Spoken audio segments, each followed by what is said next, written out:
네, 안녕하세요. 오늘은 텃밭 작물들 보온덮개 푸지포를 씌워주러 나왔습니다. 네, 오늘이 11월 16일인데요. 지금 내일 모레부터 아주 강한 한기가 내려오죠. 기온이 뚝 떨어집니다.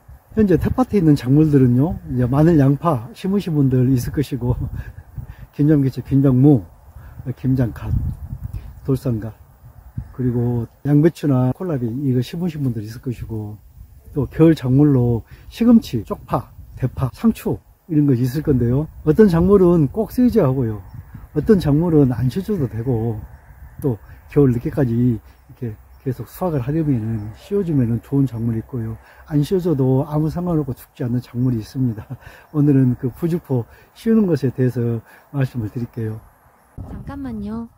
영상을 보시다가 필요한 물품들은 자막 아래와 제목 아래쪽에 쿠팡 판매처 링크를 올려드렸으니 필요하시면 한번 들어가서 둘러보세요. 네, 요즘에는 기온 변화로 날씨가 정말 변화무쌍하게 예측할 수가 없을 정도로 이렇게 막 급변하는데요. 어느 분이 댓글을 달았더라고요. 기온 변화로 매년 날씨가 이렇게 급변하는데, 일반적으로 뭐 언제 심고 언제 이렇게 하시라고 그것보다는 그 해, 연도에 맞춰서 이야기 해주시면 좋겠다고 댓글이 달렸어요. 그래서 잠깐 지금 다음 주부터 일기예보에 대해서 잠깐만 말씀을 드리고 푸지포 씌운 것에 대해서 말씀을 드릴게요. 금년뿐만이 아니라 지금 4년째 태풍이 우리나라에 안 오죠. 태풍이 안 옵니다. 그리고 여름 장마는 짧고 가을 장마가 엄청 길죠. 금년에도 가을 장마가 한 달 정도 지속됐습니다. 그래서 9, 10월 달에 일조량은 작고 땅은 촉촉하고 계속 비가 내리니까 배추들 다 아주 물음병 와가지고 난리 났죠. 예전에는 상상도 할 수 없는 그런 날씨에 그런 피해를 봤는데요. 지금도 마찬가지입니다. 지금 11월 이 날씨도 마찬가지인데요. 현재 보면은 오늘 11월 16일이 지금 요 며칠 사이에 가장 날씨가 따뜻했습니다. 저도 오늘 전라북도 완주 대둔산 거기를 갔다 왔는데요. 아주 차부터 등산로부터 꽉꽉 메울 정도로 사람들이 많았어요. 케이블을 타고 기다리는데 2시간 정도 걸릴 정도로 사람들이 많이 왔습니다. 날씨도 좋고 따뜻하고요. 이 따뜻한 날씨는 원인은요, 현재 우리 한반도 북부지방에 저기압이 지나가고 있습니다. 아시다시피 저기압은 시계 반대 방향으로 바람이 회전하잖아요.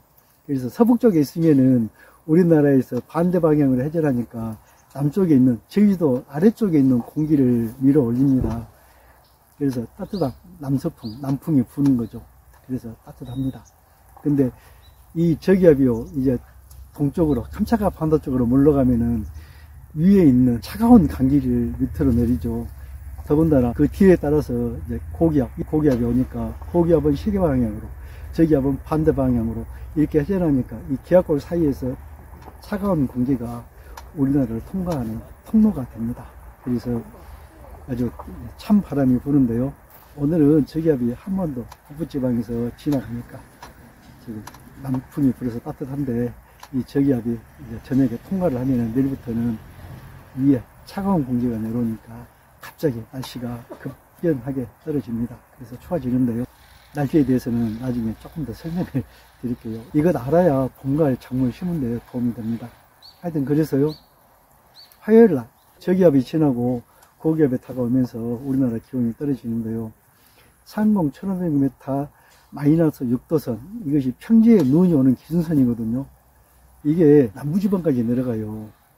그러니까 화요일 날 수요일 날이면은 우리 남부지방까지 눈이 내릴 수 있는 그 정도 온도가 떨어집니다. 이제 기온이 떨어지면은 이제 우리 농작물을 보호하기 위해서 보온덮개를 씌우는데요. 우리가 하얀 부직포를 많이 사용을 합니다. 근데 이 이제 보온덮개를 사용할 때는 사용해야 할 작물이 있고 안 해야 할 작물이 있어요. 그리고 목적이 있어야죠. 마늘, 양파 이렇게 내년 봄까지 월동하는 작물들은 냉해, 동해를 방지하려고 보온덮개를 해주거든요. 근데 우리 이제 시금치 같은 경우는 가을에 심고 겨울부터 내년 봄까지 계속 꾸준하게 수확하는 작물이에요. 이것을 온도를 올려줌으로써 성장이 잘 되니까 수확하는 횟수가 좀 더 많아지겠죠. 그만큼 수확량이 많아지니까 소득을 올릴 수 있는 그런 목적으로 보온덮개를 하고, 우리 상추 그리고 가을에 심은 대파요. 대파를 심을 때 저는 이렇게 대파는 단으로 묶어서 큰 걸 3분의 1 정도 자르고 심습니다. 양파도 심고 그걸 좋아하거든요. 근데 가을에 그렇게 큰 대파를 심어버리면은 겨울 지나고 내년 봄에 크면서 내년 5월 지나면은 추대되어 버립니다. 꽃대가 나와버려요. 그러면은 내년 여름 이전에는 이제 끝나는 거죠. 그런데 지금 대파를 우리 꽃에 있던 아주 작은 거, 실대파, 이거 심으면은요, 겨울을 지나고 내년 봄이 돼서 이게 계속 커가면서 내년 5월 달에 이 추대가 되지 않고 내년 가을까지 지나고 그 다음에 봄까지도 갑니다. 그러니까 1년 반을 텃밭에서 추대가 되지 않고 자라니까 많이 심어 놓으면은 내년 계속 먹을 수가 있는 거죠. 그래서 이 시기에 그 실대파 모종을 심는데요. 이건 또 그냥 놔두면은 이 찬 기운에 너무 작아서 약하니까 냉해나 동해를 받아서 죽을 수가 있습니다. 그래서 이제 보온덮개를 해주고요. 쪽파는 겨울에 보온덮개를 안 해줘도 노지 텃밭에서 영하 기온에도 죽지 않고 잎만 시들 뿐이지 그대로 있다가 봄 되면 다시 자라납니다. 그래서 이건 굳이 보온덮개를 할 필요가 없어요. 그런데 보온덮개를 해준 이유는 저는 쪽파를 좀 늦게 심었거든요. 그래서 좀 더 성장시키고 겨울 지났다가 내년 봄에 좀 더 빨리 크게 하기 위해서 좀 더 일찍 3월달에 부드러운 쪽파를 소화하기 위해서 보온덮개를 해주고요. 작물별로 부직포를 씌워줘야 되는지 안 씌워줘도 되는지 왜 부직포를 씌워주는지 하나씩 보면서 말씀을 드릴게요. 마늘 지금 이거 홍산 마늘인데요. 항암 마늘이라고도 하죠. 항암 마늘, 홍산 마늘. 이건 지금 9월 말일인가 심었습니다. 그래서 이만큼 자랐는데요. 여기 다른 분들은 더 빨리 심어가지고 정말 많이 자라신 분들도 있어요. 여기는 양파입니다. 양파인데 이건 양파는 좀 늦게 심었죠. 마늘보다 한 달 정도 늦게 심었습니다. 10월 말일경에 심었어요. 그래서 이제 좀 활착이 되고 있는데요. 이쪽 전라북도 이 완주지방에서 마늘하고 양파에 부직포를 씌운 데는 몇 년 안 됐답니다. 제가 작년에 물어보니까 3, 4년 됐다고 했는데요. 한 5, 6년 정도밖에 안 된 것 같아요. 그 전에는 부직포를 안 씌우고도 재배를 했습니다. 그런데 이제 부직포를 씌우다 보니까 마늘 성장이 좋아가지고 봄에 수확량이 늘더라 해가지고 한 절반 정도 농가가 이 부직포를 씌워서 보온을 해줍니다. 겨울에. 안 해준 농가도 절반 정도 돼요. 그래도 별 이상 없이 수확을 하고 뭐 봄에 보면은 냉해나 동해로 죽거나 하는 것도 별로 차이가 없습니다. 근데 저는 이제 마늘하고 양파는 작년에는 부직포를 씌워줬어요. 작년에 씌워주는 부직포가 있으니까 씌워줄 겁니다. 약간은 더 이제 수확량이 늘어날 거고요. 이 시금치입니다. 지금 시금치 파종하고 이게 한 20일 정도 됐나 그렇네요. 지금 좀 자랐어요. 좀 자란 건 자라고 이제 막 발화된 것도 있고요. 이제 발화된 것도 있고. 제가 다른 영상에서도 말씀을 드렸지만은 가을에 심는 시금치는 자라면 큰 것부터 섞음 형식으로 계속 수확하면서 봄 4월, 5월까지 수확을 하니까요. 좀 씨앗을 많이 파종하라고 말씀을 드렸습니다. 제가 한 5년 전에 신암, 비금, 덕초 각각 1년씩 근무했습니다. 비금 섬초, 덕초 섬초 참 유명하죠. 겨울에 우리 그 시골 할머니들 그 추운 눈밭에 안 가가지고 시금치를 수확해가지고 저녁에 하우스 속에서 밤새 다듬고 포장해서 이제 서울로 보내는데요. 이렇게 좀 벽에 심으면은 먼저 자란 것부터 수확을 하고 또 나중에 큰 것 점점 차례차례 소금 수확을 하니까 좀 많이 심고요. 이 시금치는 제가 부직포를 안 해도 별 상관없이 자랐습니다. 작년에 제가 저쪽에 시금치를 심어 가지고요, 겨울 지나고 5월까지 수확을 하고 최종까지 해서 그 최종한 씨앗을 여기다 뿌렸거든요. 그래서 또 이만큼 나왔으니까 우리 전라북도 완주지방, 여기 충청도 남도하고 가깝잖아요. 여기서 대전하고 24km 밖에 안 됩니다. 이 완주지방도 이 시금치 부직포 보온덮개 안 해도 충분하게 수확을 하는데요. 보온덮개를 한 이유는 이 겨울에 시금치가 0도씨 정도 온도에서도 조금씩 성장한다 하지만은 좀 더 빨리 성장시켜서 수확하는 횟수를 좀 더 가까이 갖고 더 많이 수확하기 위해서 보온덮개를 하는 것입니다. 시금치 보온덮개 부직포 안 씌워도 겨울 춥지 않습니다. 제가 경기 북부지방하고 강원 산간지방 이런 곳은 잘 모르겠어요. 어쩐지 그거는 안 심어 봐가지고. 그런데 경기 북부 포천 지방에는 겨울에 이 시금치를 많이 심은다고 알고 있습니다. 겨울에 가온 않고도 심을 수 있는 유일한 채소가 시금치니까 난방비 들지 않고 또 그거라도 심음으로써 고용한 노동자들 임금이라도 충당해서 하려고 심은다는 그런 이야기를 제가 몇 년 전에 들은 적이 있네요. 쪽파입니다. 김장용 쪽파는 저기 김장배추 무 뒤쪽에 심어서 자라고 있습니다. 자라고 있는데요. 봄에 3월 정도 되면은 상추하고 쪽파가 가장 먼저 큽니다. 텃밭에서 월동을 하고 그때 자란 이 쪽파가 맛있어요. 부드럽고. 그때 먹으려고 이건 심었는데 지금 뭐 어느 정도 잘 나왔습니다. 잘 나왔는데 조금 더 성장시키고 좀 더 크게 해가지고 이 겨울을 보내게 함으로써 여기서 분할돼서 싹이 나오면은 훨씬 더 이제 포기가 커지죠. 커지니까 그러기 위해서 여기도 부직포를 덮일 거고요. 시금치는 빨리 성장시켜서 겨울에 수확 횟수를 많게 자주 하기 위해서 부직포를 씌우고요. 이것은 좀 더 크게 키워가지고 겨울을 나게 함으로써 봄에 이 싹이 나올 때 더 큰 포기로 양이 많게 나오게 하기 위해서고요. 이건 대파인데요. 대파는 제가 앞에서도 설명드렸지만은 이 양파처럼 단으로 묶어서 판 대파 큰 걸 심으면은 너무나 커서 양파도 너무 큰 걸 심으면은 내년에 추대돼서 순양파가 꽃피서 많이 나오듯이요. 대파도 너무 큰 걸 심으면은 내년 5월 달에 추대돼서 꽃이 피어버립니다. 그러면 끝나거든요.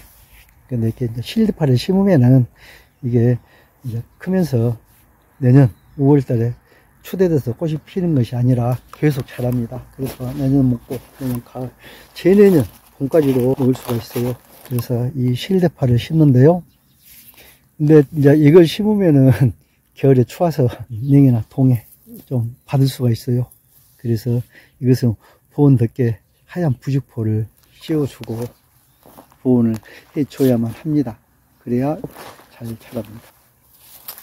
상추도 서늘한 기후를 좋아해가지고 약간 뭐 기온이 좀 떨어진다 해가지고 오래 죽지는 않습니다. 일시적으로 영하로 떨어져도 죽지는 않아요. 그런데 이제 오래 지나면은 이제 성장이 더디고 죽죠. 이렇게 꽃상추에서 원래 이파리가 빨갛긴 한데요. 유난히 지금 이렇게 더 색이 든 것은 기온이 내려가고 인산 흡수를 못했습니다. 인산은 10도씨 정도부터 식물이 흡수하는데요. 기온이 이제 많이 떨어지니까 못해가지고 이렇게 식물 이파리들이 약간 좀 발개스름 해준다고 그렇게 알고 있습니다. 상추는 보온덮개보다는 비닐 터널을 해주시면 좋습니다. 비닐 터널을 해주시면은 이거 충분히 먹을 수 있어요. 작년에 제가 저기 심어가지고 비닐 터널 했던 그 영상을 올려드렸는데요. 우리 텃밭에서 겨울에 먹으려면 비닐 터널을 하시기를 바랍니다. 김장배추인데요. 방금 우리 동네 어르신이 보고 자꾸 맛있게더니 그러네요. 아우, 김장배추 농사 잘 지었다고. 금년에는 다들 김장배추 농사를 못 지었죠.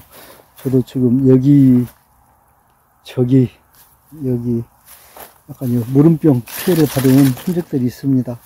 배추는 영하 8도까지 견딥니다.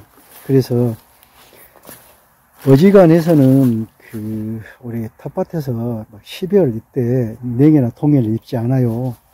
근데 이제 더 기온이 떨어지면은 냉해, 동해 피해를 입죠. 이렇게 결구가 안 되면요, 나중에 잎이 퍼지면서 오래 죽진 않아요. 보면은. 그러니까 결구가 된 것들은 의외로 더 약하더라고요. 제가 목포에서 한 16년간 이걸 키워보면은 결구가 안 된 것은 추위에 약합니다. 그런데 결구가 안 된 것은 다시 퍼졌다가 봄이 되면은 봄동으로 수확해서 먹을 수 있을 정도로 강하게 남습니다. 밭에서. 배추도 김장을 하고 남는 것은 부은 덮개를 씌워주시면 좋겠습니다. 비닐을 씌우시면 안 됩니다. 비닐을 씌우면요, 습기가 나가지 못하고 속에 적체되어 가지고 배추가 다 썩습니다. 그래서 보온 덮개를 씌워주시는데, 보온 덮개도 한계가 있어요. 그래서 이제 막 12월 막 이럴 때 강한 한파가 오면은 배추 얼고 해가지고 죽습니다. 그러니까 일시적으로는 해 주시면은 도움이 되는데 장기적으로는 안 됩니다. 이 김장무는요, 우리 지금 김장무를 저쪽에 있는 우리 할머니 두 분은 이 옆에 잎들을 아주 깔끔하게 쳤어요. 깔끔하게 다 쳐주셨는데, 보기는 깔끔하고 예쁜데 이게 밑이 안 들었어요. 밑이 작더라고요. 저하고 비슷한 시기에 심었는데 작습니다. 저는 그냥 항상 말했듯이 이 마른 잎이 아니면은 그냥 잎을 따지 말아야겠어요. 제가 영상에서 자꾸 말씀드렸습니다. 이게 햇빛을 받아서 광합성을 해가지고 이 무 뿌리가 영양을 비추게 해야 되는데요. 이런 이제 늙고 노화된 잎 아니고, 무가 이 뿌리가 비대될 정도 그 기간이 되면요, 잎들이 좀 이렇게 누워요. 이 꼿꼿이 안 서 있습니다. 눕습니다. 햇빛을 더 받기 위해서. 근데 이 땅에 닿아버린 잎들을 다 따버리거든요. 그러면 광합성, 이 할 수 있는 공장, 영양을 만드는 공장을 철거해버리는 결과가 되니까요. 늙고 노화된 잎 아니면은 이런 잎들은 그대로 놔두는 것이 이 무 비대에 도움이 많이 됩니다. 절대 잎 따지 마시고요. 말이 좀 옆으로 샜는데요. 이 무는 영도시가 되기 전에 수확을 하라고 그러거든요. 왜냐하면은 영하로 떨어지면은 없니다. 무 얼어버리면은 퍼석퍼석 정말 바람든 무 식감 없고 맛없는데요. 다른 채소들 또는 다른 식물들, 찬바람 불고 겨울 오면은 자체적으로 이제 그 양분을 생산합니다. 그래서 단맛이 많이 나는데요. 이제 그런 성분들 때문에 약간 좀 어는 온도가 더 낮아집니다. 영하로 떨어지면 바로 응것이 아니고 어느 정도 견뎌요. 하지만은 오래 있으면은 얼죠. 그러니까 영하로 떨어진다고 하면요, 무를 김장을 못하고 땅에 묻지를 못했으면은 미리 보온덮개 90호를 씌워주세요. 장기 보관하기 위한 목적이 아니고 일시적으로 좀 늦춰주는 그런 목적으로 보온덮개를 해주시면 되겠습니다. 절대 텃밭에서 놓고 보관용으로는 안 됩니다. 이번 영상은 여기까지예요. 도움이 되셨나요? 구독과 좋아요 부탁드릴게요. 끝까지 시청해주셔서 감사합니다.